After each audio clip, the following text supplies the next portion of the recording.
Mentioned Kanye. Who are the people that are in the same ether as you? And are you guys collaborative? Are you competitive? What's the energy?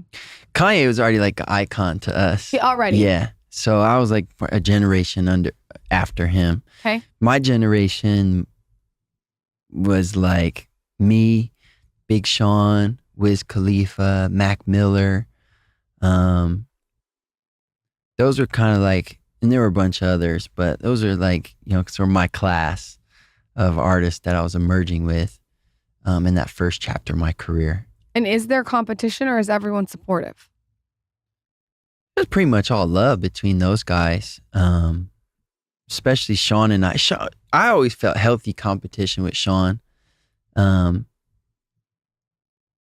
wouldn't be here without Sean. He's changed my life twice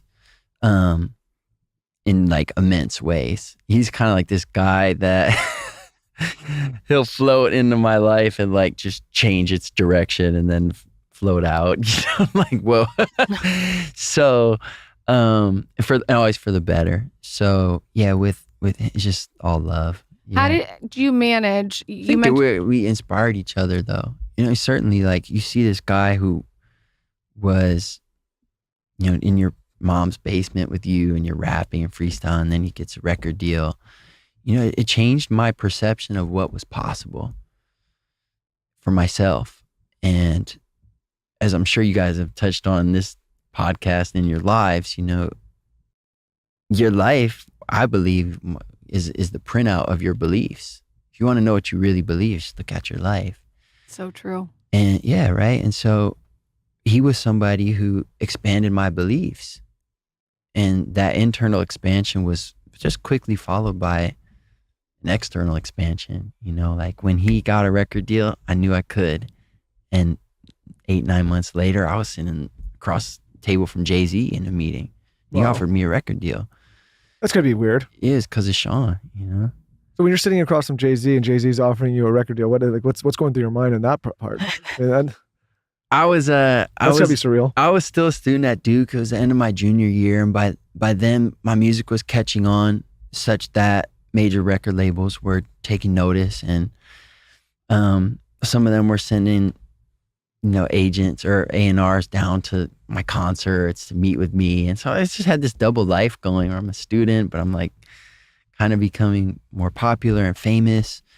And I was taking meetings with different labels. And then it was like finals week. So I'm back at Duke and I'm in the library and I got to write my papers. And like you said, Duke's a tough school and a lot of my classes were on a curve against just really smart students, man. And most of them weren't living a double life. They were there to study.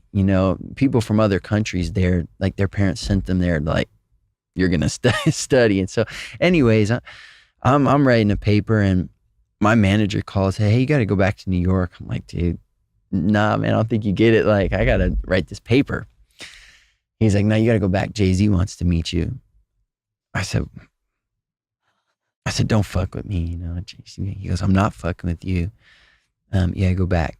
So I booked a flight. I obviously agreed to go back, but I really didn't think it was actually going to happen.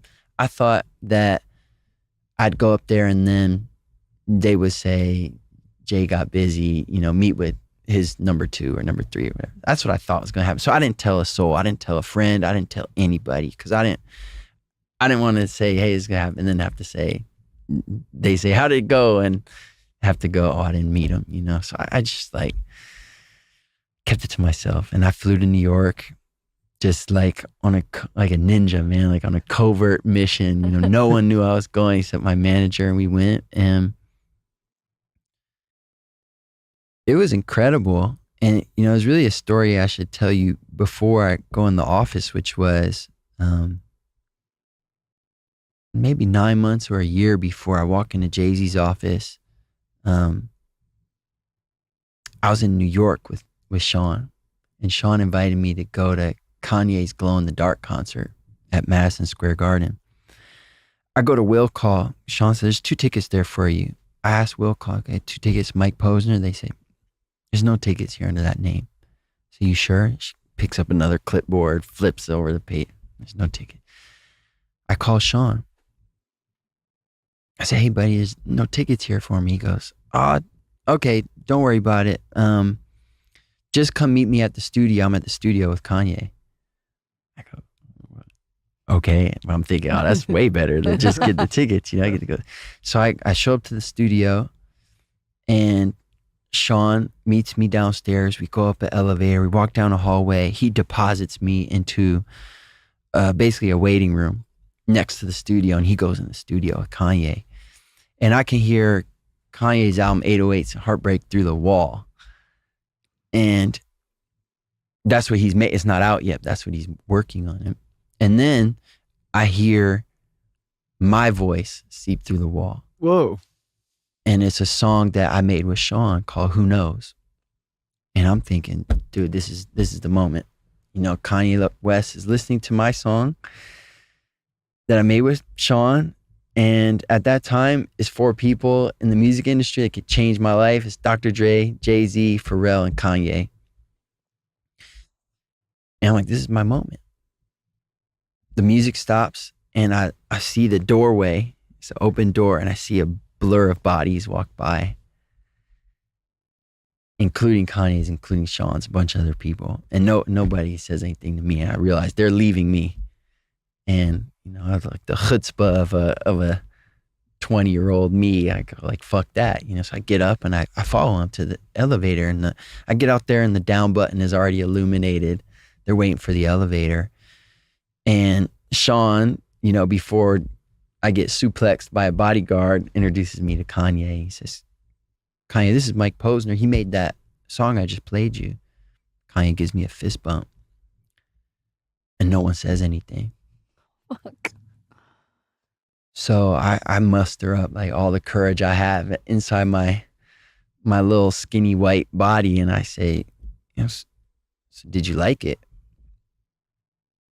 And he looked at me and he said, no.